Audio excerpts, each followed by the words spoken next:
future trends, deep insights, industry leaders.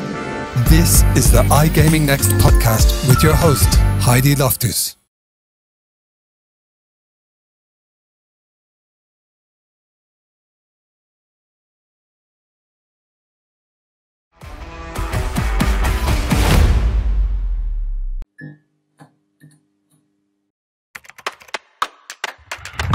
Welcome back to iGaming Next Online. There's not just one goal, there's multiple goals. Ignore dilution if the deal's good, because you'll make more from a bigger pot. It wasn't that people preferred the office or preferred remote. They actually preferred the option. In other words, COVID-19 is giving us a glimpse into the future. Hi again, everyone. Second podcast from my end. And I am thrilled to have Kelly Kehn from All in Diversity, one of the co-founders. Kelly, introduce yourself. Hi, Heidi. Thank you for having me on this podcast. I'm really excited. I think we're talking about gender myths that we all still believe, and hopefully we'll get to chat a bit about sort of how it relates to iGaming and what we're doing. But thank you. Yeah, I am the co-founder of All in Diversity Project.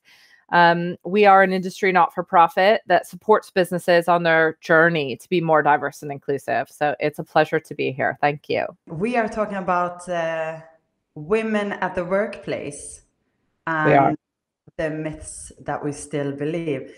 And I believe that today we are going to cover not only at the workplace, but the gender issues in general.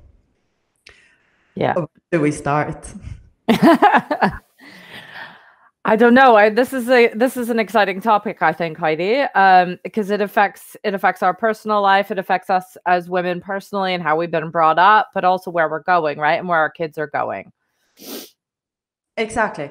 We as women, our kids, and how do we affect them to sort of continue the change that is happening? And I mean, a lot of things that happened throughout history, making us being where we are today. But yes, we're happy with the numbers that we got so far, but this is not really enough, is it? No. One of the myths, probably the main myth that we should probably start to unpack is that when we talk about diversity, and I should say that diversity and inclusion is obviously a very special passion of mine. When we talk about diversity and we put gender in that category, oftentimes we refer to as underrepresented groups, but we're not underrepresented. We're half the population, aren't we? And we have massive buying power, and there's more women graduating from university than there are men at the moment. So it is funny that we continue to say that. Yes, there are less women in the workplace. There are a distinct percentage less women at senior management. But we're recognizing that, right? And if we can start to unpack, how we get to what's happening in society represented within the workplace, then I think we'll all be better off. Shall we start with an area that we know quite well, both of us, the gaming sector? Compared to other industries, gaming is quite young and is still quite small in terms of people working within the sector. And I think that gaming is one of the sectors and industries that is actually the most equal. Am I aware how that sounds to you? Yeah, I mean, to take a step back, All in Diversity Project takes a measure of this every year, right? We ask companies to come in to give us their demographic data, as well as some data around practice and policy that's supporting diversity and inclusion. And yes, the gaming sector globally is evenly split, almost. I think it's 47.5% women and 52.5% men. I had to do a little math there. But that doesn't mean that it's if that's happening across all levels of leadership. It certainly doesn't mean it's happening in every sector. It's not happening in every jurisdiction. So measuring is a way for us that we can start to paint a clear picture to see where there might be some systems in place that are holding us back. there's a distinct glass ceiling, I think, within our space, maybe senior management, and I'm not sure that applies to every single company jurisdiction, but there is work to be done there. I think that gaming with the old fashions belief about gaming itself as an industry, that only male people, or basically men, are gamers, you know, sports, poker, slots even. But when it comes to the workforce as well, I mean, what you're saying is basically the bigger group of employees is a lot represented by women, but at board it's still very male represented. Correct. And that, if I bring it down to, if I can sort of paint a picture, you and I have both worked in iGaming. If I asked you just off the top of your head, at a customer service level, people serving the customers, are they more male or female? Or in hospitality, let's say in land-based, Yeah. No. I mean, especially if you go to the live casinos, there is, if not equal, then it's more women. Right, which skews the numbers as you go to the top, right? There is a distinct lack of women at the top. Across the board, like I said, it's not every single individual company, but there are very few females at the very, very top. There's a few in the C-suite, but not many. And we need to recognize that, right? And recognize why they're not getting into roles. I had thought the other day, just, many of the companies that we see, the big companies in our industry now, have been founded by males. Would that be one of the reasons behind it? Because now we see a lot of women starting up their own companies, and have done for many years back. I mean, we have Carolina Pelk, who's also podcast with us. Yeah, she's one of the recent new startuppers. What do you think about that? I mean, she's definitely in the minority. She is definitely a unicorn in our space. I don't see a lot of startups coming from women, but if we look at the two most successful companies in our industry, one, Bet365, has a female CEO, and always has. It's a family-run company. She's the most successful CEO in the United Kingdom, not in gaming, across the board. And Entain, which has its roots in party poker, which was founded by Ruth Parasol and is now led by a female CEO as well.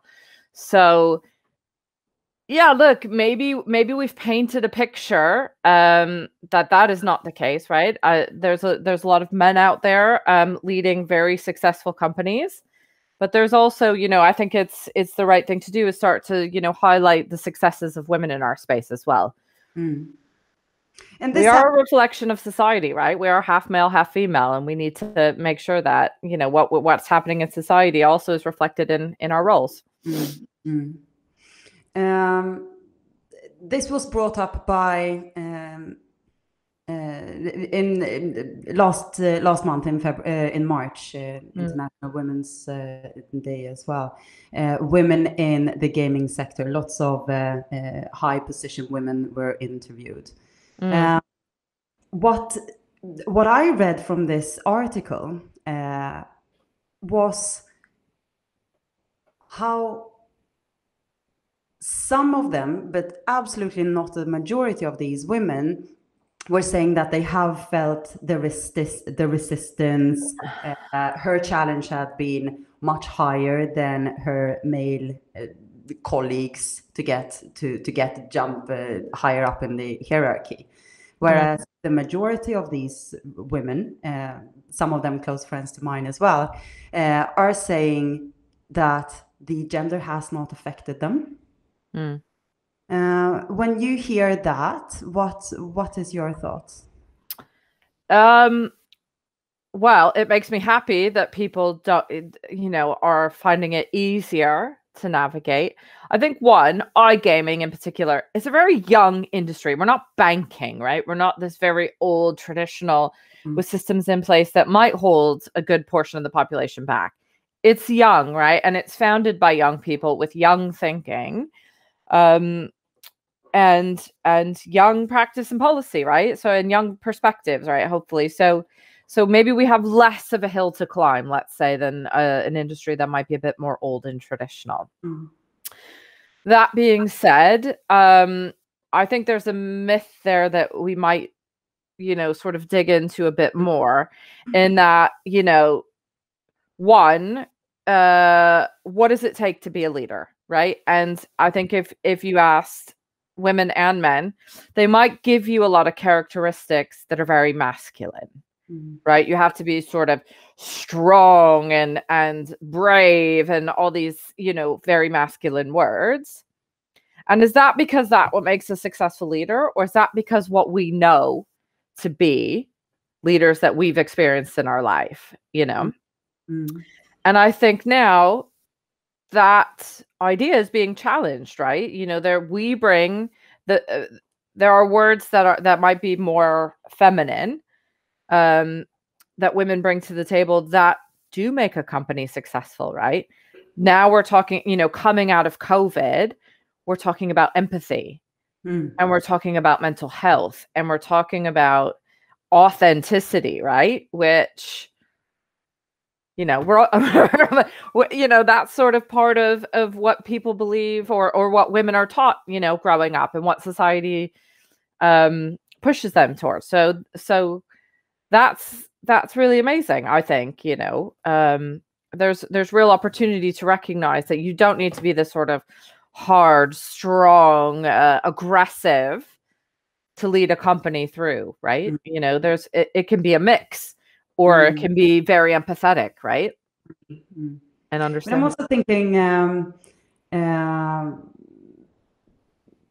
if traditionally and by old time women were back in the house sorting things out, what I learned now from a close friend of mine, the emotional labor.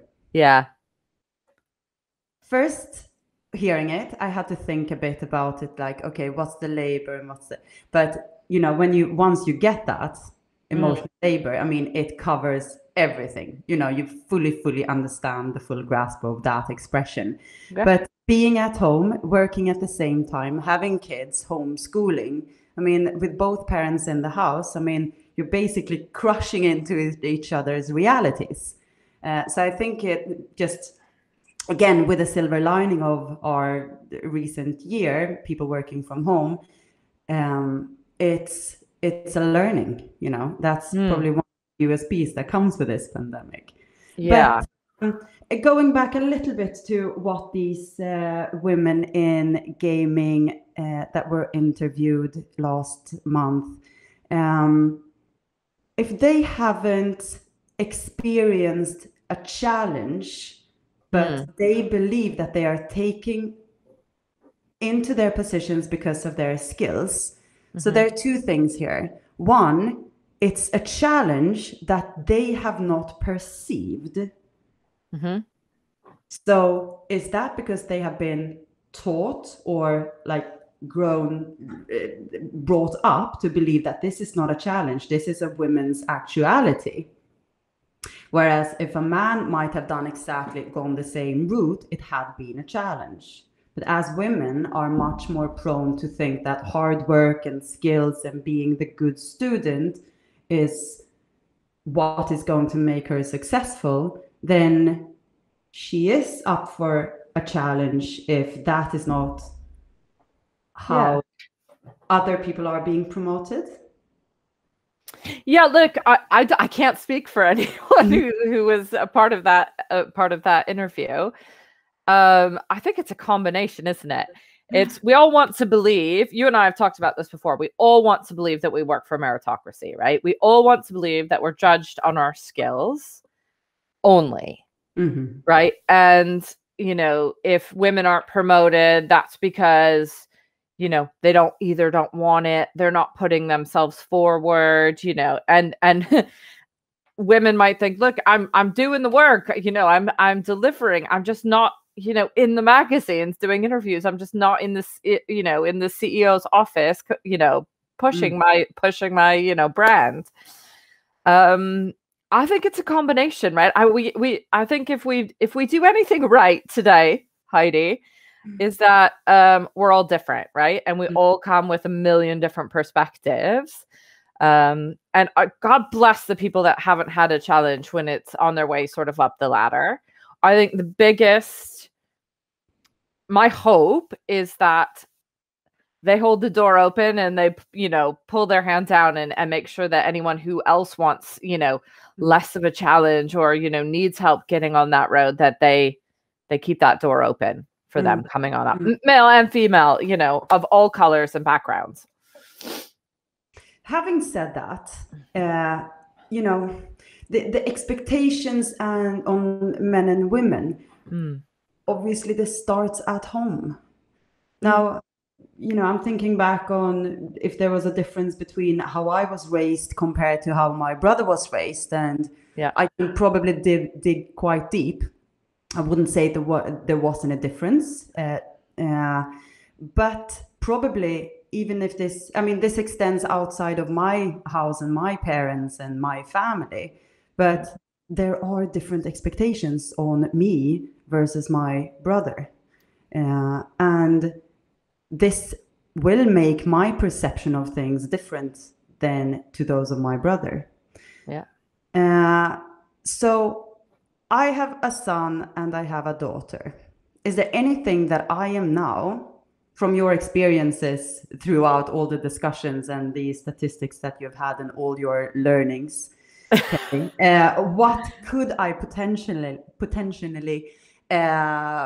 be doing to my kids that I'm not aware of, that actually sort of puts more fire to this? Or do you know what? I have a son and I have a daughter. They're very young now, so that it is pretty much, they're just kids. Like, I haven't really, there's some things you realize are biological, right? Difference. But I know as they get older, their peers and their outside world has a much bigger impact on them than you do at home. Look, I think my parents raised me to navigate the world that existed when I was a kid, right? It was not necessarily, I think they liked the idea of you can be anything, but that wasn't the reality back then, right? So you get pushed to creative roles, marketing roles, HR roles, that sort of thing, right? Because they can see people that looked like me, that came from the same background, that were very successful in those roles, right? And I wouldn't have to worry about a job or anything like that. At the same time, you know, I was raised with, you know, find a husband, take care of you, someone who knows about finances, because we're certainly not going to teach you about finances, right? You'll find someone who can do that. And that remains the same today, right? My mom always talks to my husband about the finances, you know, and that's fine. You know, that's the way we were going to survive back then, right? But the world has changed really rapidly, hasn't it? You know, we are talking to kids about they can do anything. They can do anything from the time they're, you know, able to get on a computer, right? You know, there's lots of young people with new ideas, starting new ideas. And if you look at what's labeled as Generation Z, you know, they're fully digital. They're, you know, it's a completely different world, right? People might not even know what gender they are until they decide to tell them, right? And that's not something that's not something I certainly grew up with, right? That's something you have to learn. And their peers accept that. So I think, you know, look, it changes very rapidly. I think generationally, no one did something to be closed-minded or too conservative or hold you back. It was the way that we were all going to survive, right? It was the best sort of route to give your kids. And I would say, or at least what I do with my children, is you got to teach them to be authentic, right? And resilient. Those are the two, like, really important things, is be who you are, you know, People tell you not to be who you are, but be who you are, and get up when that, something hurts, and learn that it doesn't, it's not as important as what you think. Exactly. But that's a good sort of metaphor for what we have to do too, right? Is got to get up. I think the people that are the most authentic believe in something. You see it out there, right? And you can get on board with that kind of stuff.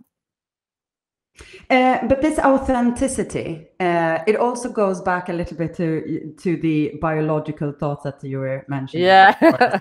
And this goes very sort of, now we're straight back into people's houses. And if there's so many stereotype, gender sort of traps, but I wouldn't really call them traps, that we're constantly, every day falling into. The early breakfast, who is up, who's preparing lunch boxes, who's making the social lives, flowing, preparations, etc. And this might harm the entire conversation, but it becomes a very natural, from my end, I like my side of things. Yeah. And I wouldn't rush into the other side of things. Yeah. Because they're not as appealing. Yeah.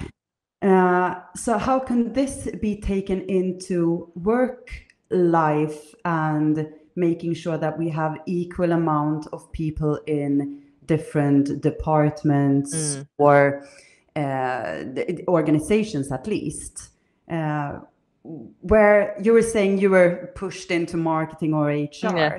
Is that because you would like it more because you are a woman, or is it because you innate feel some kind of safety within these areas?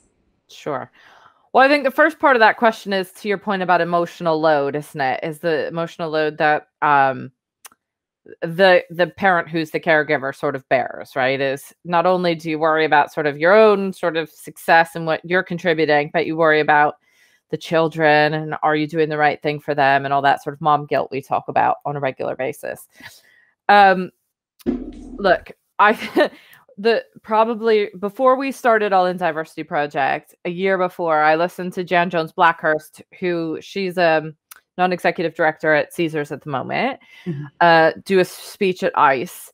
And she said, if you want more women in your C team, stop having meetings at 7:30 in the morning, right? Stop having meetings at 8 o'clock in the morning, because it ain't happening. That's a perfect metaphor for that emotional load, right? Yeah. Like, we can't be both places at once. That doesn't mean we're not going to be awesome at both.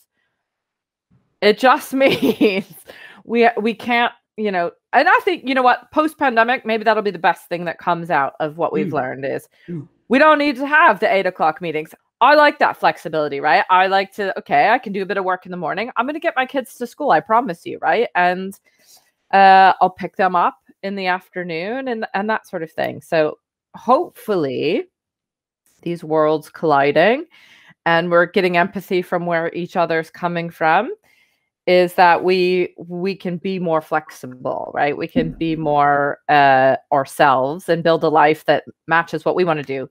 Of course, 9 to 5, 9 to 6 works for a lot of people, right? It doesn't work for everyone. Everyone has kids in different stages or doesn't have kids, So hopefully we just now start to look at, what job needs to get done and how are we going to do it most effectively? And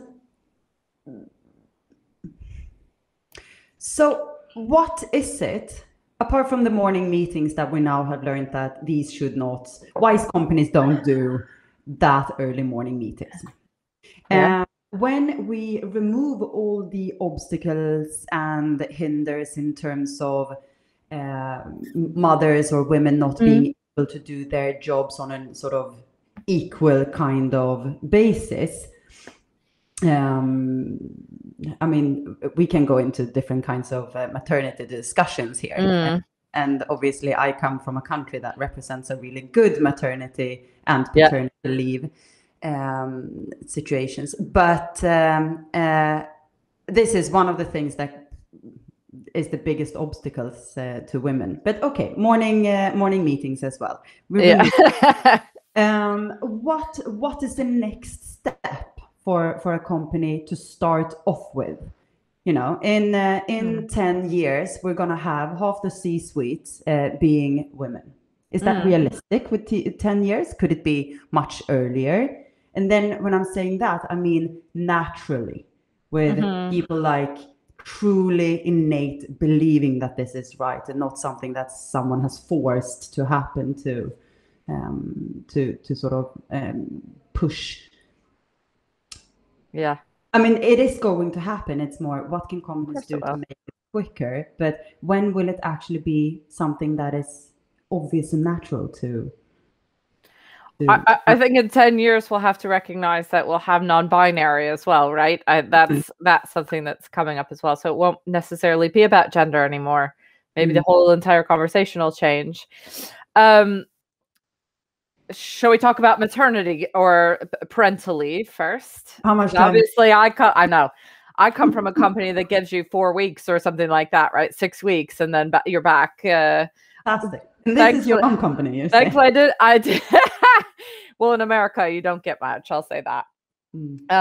But it does. I think more companies are recognizing shared parental leave. More countries are recognizing the fact that to have a parent home with a child for a year is really beneficial. It's beneficial to the economy. It's beneficial to the healthcare system. You've known this your whole life, Heidi, coming from Sweden. But most companies or most countries haven't, right? And sometimes you need to put in regulation like that to ensure that happens across business, right? And then they will recognize the benefits as they implement it. I think just to bring it back to getting to 50-50 or at least gender balance within the C-suite, I think when we talk about generational stuff, what we did a few minutes ago is it was once viewed that the men were sacrificing not seeing their kids, right? They were the ones who were going to go off to work, to war, to do all those things in order to provide. And there was a very distinct line. One was doing the emotional stuff. One was doing the financial and the, let's say, safety stuff.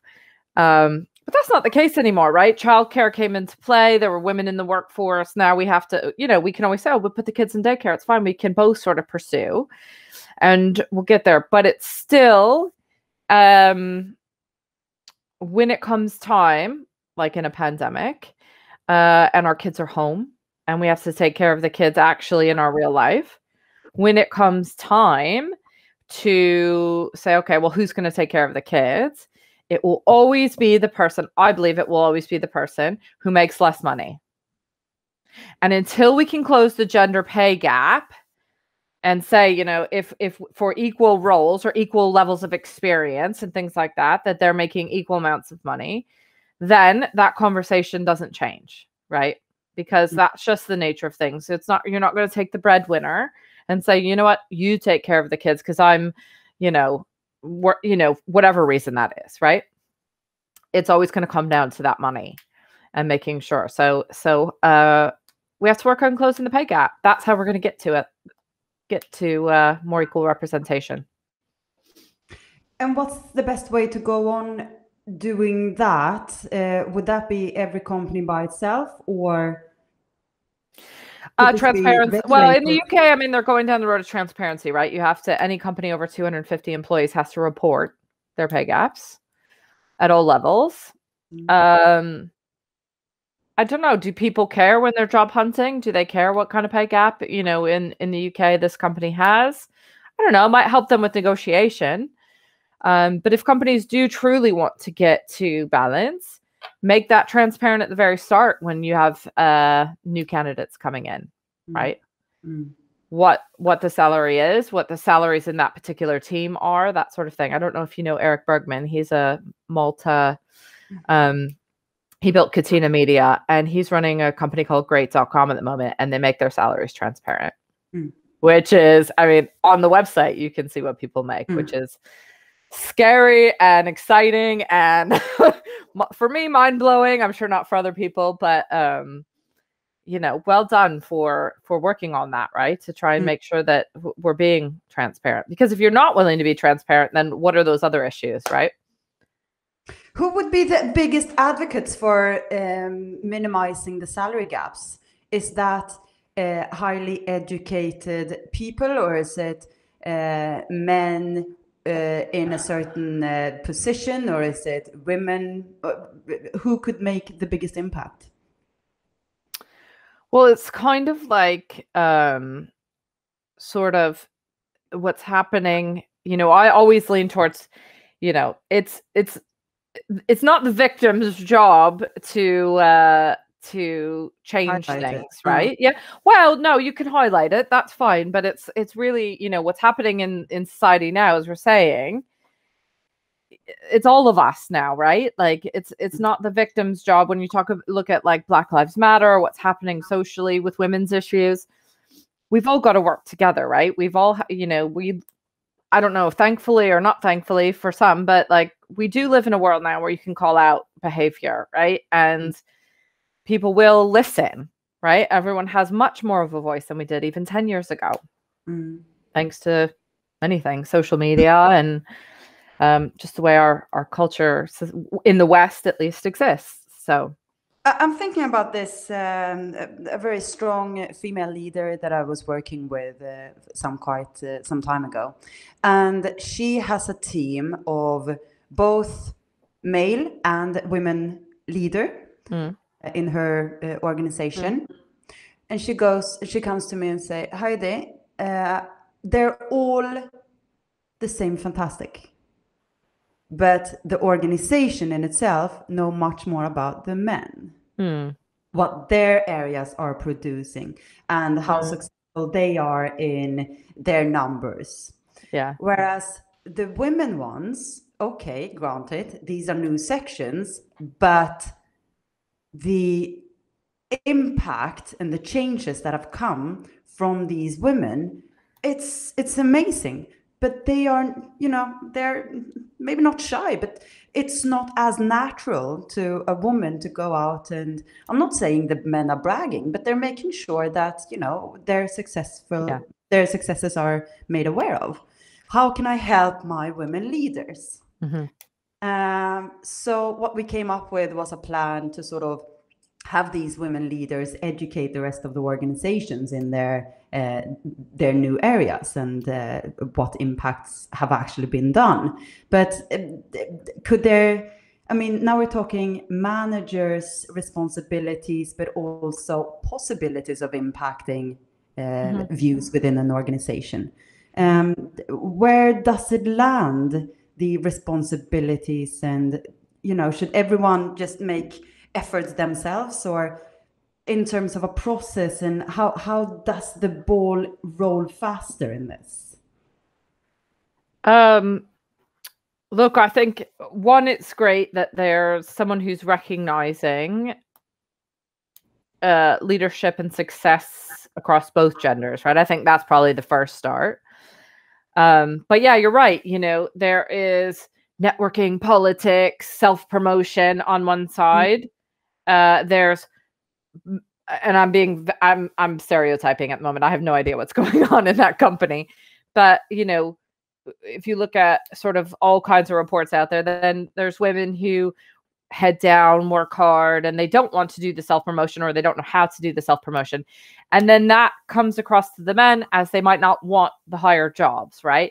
And that might, or everyone who's sort of used to that sort of thing, right? Whereas if we can stop and understand the differences of the individuals, we talked about this the other day, right? Equity versus equality, right? Equality being everyone gets exactly the same treatment. And equity being that, you know, we give tools to make sure that the successes are, you know, supported.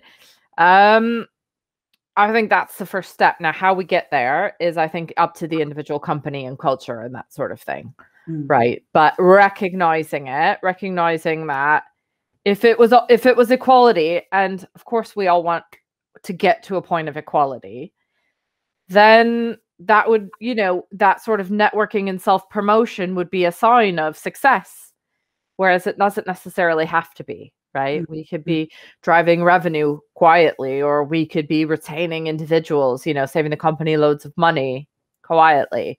And I think it's important to recognize that. I'm thinking, NetEnt was, very much focusing on this a few years ago, probably still are, but saying that by 2020, we're going to have half of the team gender equal. And their woman CEO left a while ago, but gaming, and you are highly active within the gaming sector. But from the All-in Diversity reports that you have been collecting data from, what can your numbers tell us?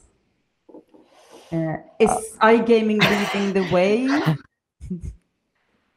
Certainly in terms of, there's two metrics that we looked at where we sort of excel the wider sort of average. One is in terms of tech. In terms of gender, if we're talking. So one is in terms of tech. We exceed the average other industries in terms of tech, in terms of women in tech.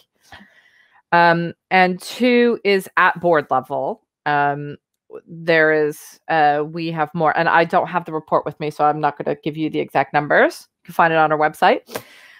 But in terms of, we looked at a UK and US average, which tend to be, there's lots of reports sort of out there for this. So we look at UK and US average. In terms of tech, the gaming sector has more women than the UK or the US in tech, and also at board level. So there's a rising tide, isn't there? We're, like I said earlier, it's a young industry, right? We're much more sort of early adopters of new ideas and new technology and that sort of thing than other industries may be. In your report, you're also mentioning the trainings. The trainings on gender, but obviously during COVID, a different kind of training took place. The importance of training in equality and equity areas, is that maybe the next and the best way to really push within our organizations? Well, listen, like any business strategy, let's say digital transformation, because that's a hot topic word, training is going to be a piece of it, right? I think the first part of it is you need to have a strategy, and what All-in Diversity Project does is actually give businesses the tools to put real business strategy behind things like diversity inclusion, right? But in particular in terms of gender balance, or if it's race or sexual orientation or whatever that is. But you need to have real business strategy. You need to be able to measure it. And once you have a strategy, then comes the how, and certainly training is a piece of that. Not necessarily, I mean, yes, unconscious bias training, right? When it comes to D&I, there's a lot of soft skills training that needs to be had, right? But there's also some things like different ways of doing things like blind CV screening and things like that. I think a lot of the companies are doing things like that now, or using technical tools to help them, assist them in that. But at the very start, you need to say, outline where you're going, and then it doesn't make sense just to do a training for the sake of training, right? To sort of just slap it on, right? I think companies with a vision, it makes complete sense. And I mean, you're referring back to the other day, you're talking about the HR Connect sessions that we had, and you and Tina joined us and gave us fantastic, it felt like we just were just scraping the surface. We had 1 hour, and I mean, we could have kept going all day, if not more. And you were also offering these sessions with all these members. I mean, I have about 25 members, and I mean, from you guys just offering that for free, kind of insight and information to all of these individuals and their organizations. I mean, just that. Yeah, I mean, honestly, I think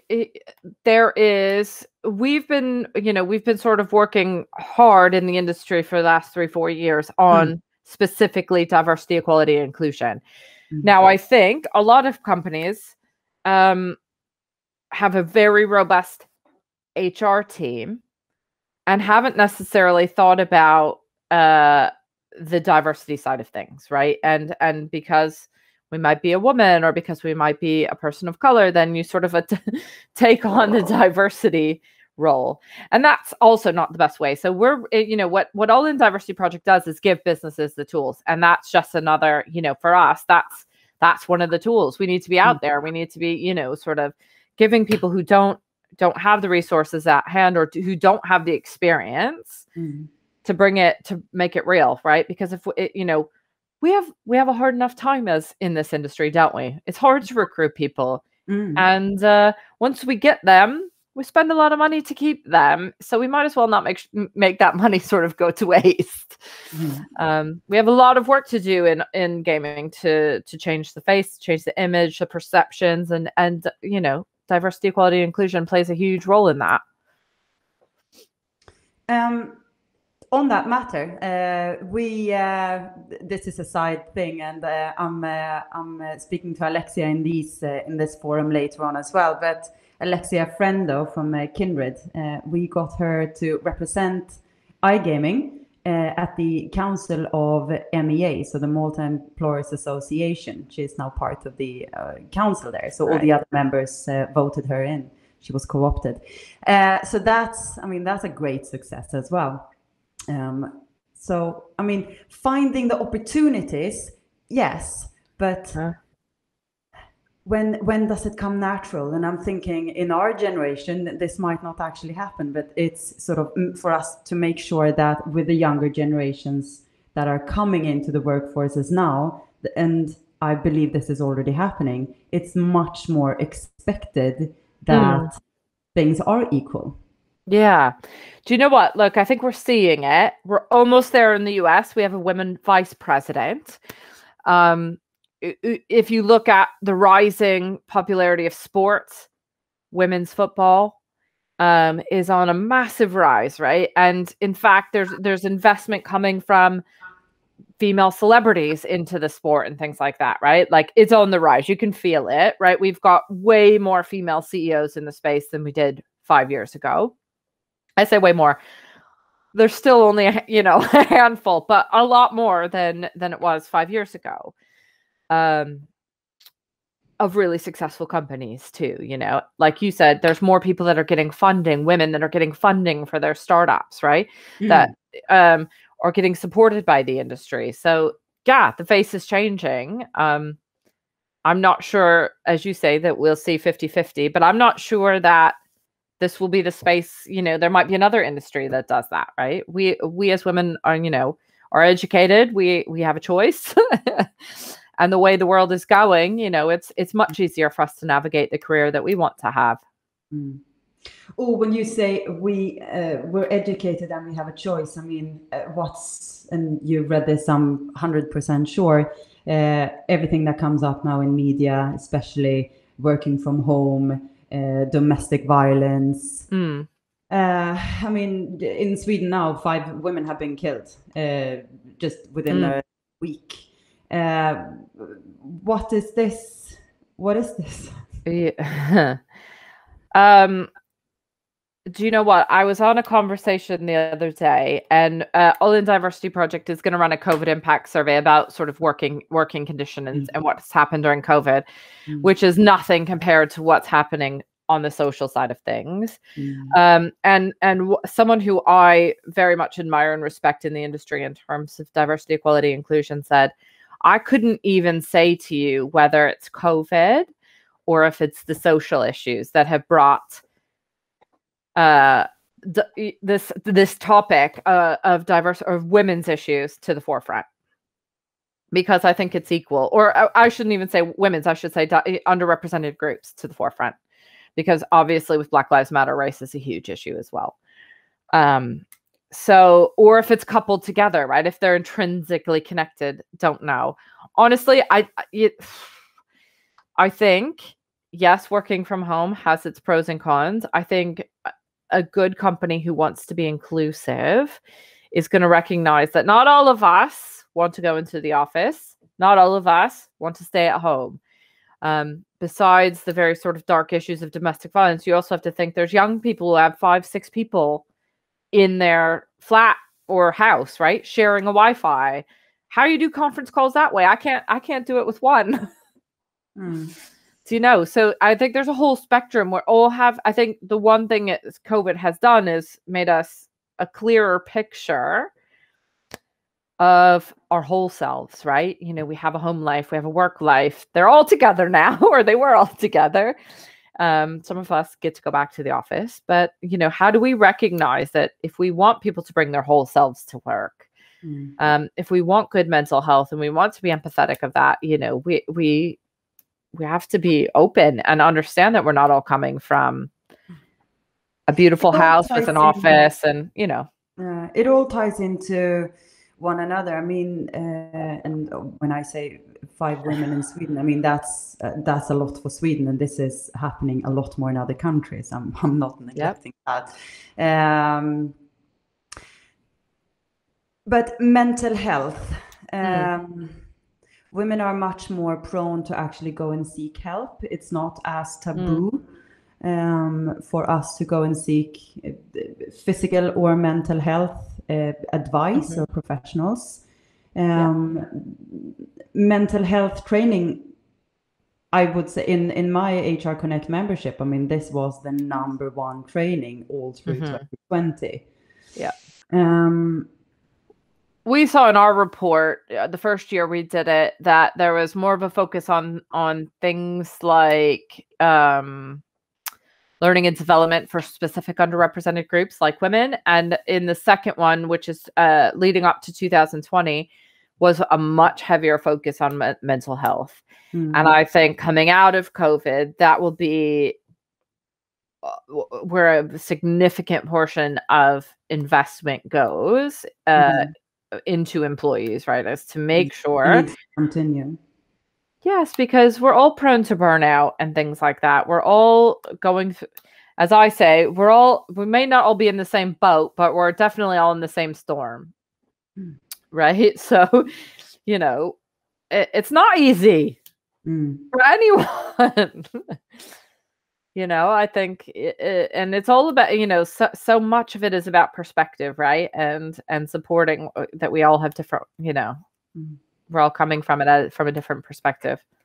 So I'm trying to sort of get back to, like, is gaming a leading star in this? And obviously, yes, the forefront-ish, but what industries could actually make, I mean, gaming comes with another kind of, people see different on gaming for other reasons as well, but what industry could actually help push this forward even quicker? I'm thinking music videos, influencers.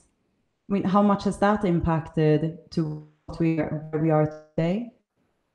Oh my goodness, we're totally out of my realm of out of my world. I have no idea, but yeah, I think as the world is really small right now, I feel like, right? It's getting smaller thanks to many things, social media and mobility and all that sort of thing. But you know, as long as we, you know, what we say at All In Diversity Project and what we have found to be very true, we had no idea when we started if it was going to be true, was that this collaboration and sharing is going to make us better, right? As a world, or let me just say in the West, you know, we do have problems to solve when it comes to diversity, equality, inclusion. We're all doing it in a different way. But if we can share and make clear what we're doing and what's working and what's not working, then we'll all be better, I think. I mean, we've been talking about this for decades. This is not something that's new. However, I do think with technology, with social movements that are happening, and with COVID, this pandemic, it might be the perfect storm, right? Where we can share, and industries will be able to share and together get to a much better place. No, I agree.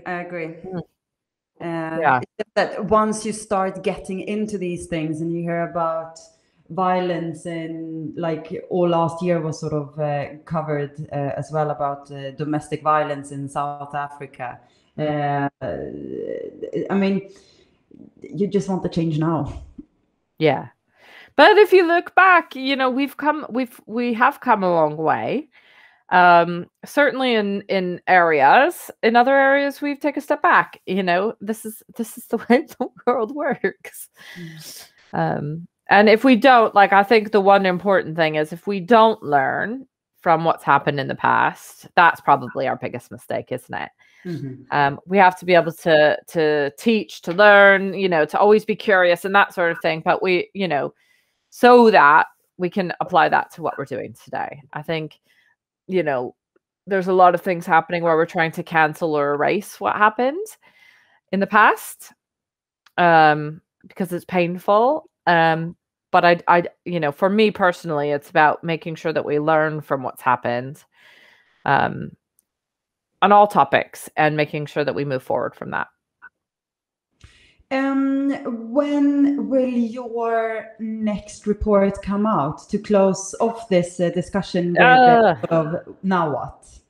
We are always reporting and always collecting data. But the next thing that's coming in the next couple of days is our COVID impact survey. It is for anyone who wants to contribute to sort of the betterment of where we are. And to your point, Heidi, and to the sort of this overall theme of myths, we think that, people have said that women have really been impacted during the pandemic. Yes, we know that, or at least there's loads of reports that tell us. We're not sure about gaming, so we're going to measure it. We're not sure if other underrepresented groups have been impacted, not only with just layoffs and furloughs, but mental health, as you say, and things like that. So the COVID impact survey is coming out. Anyone can feed in. It's anonymous. It's your opinion and sort of your experiences that we will summarize and put together, paint a better picture of what happened in from January 2020 through January 2021. And then we will apply that to our annual survey, which we are going to launch in June. We launch in June every year, which is our All Index. And that's really aimed at HR and diversity and inclusion leaders to give us a picture on what's happening in their businesses so that we can share best practices happening out there. And that's really focused not only on demographics, but real practice and policy that support employees out there. So it's all coming round. And awareness is key. Yes. Well, we totally believe if you can't measure it, you can't change it.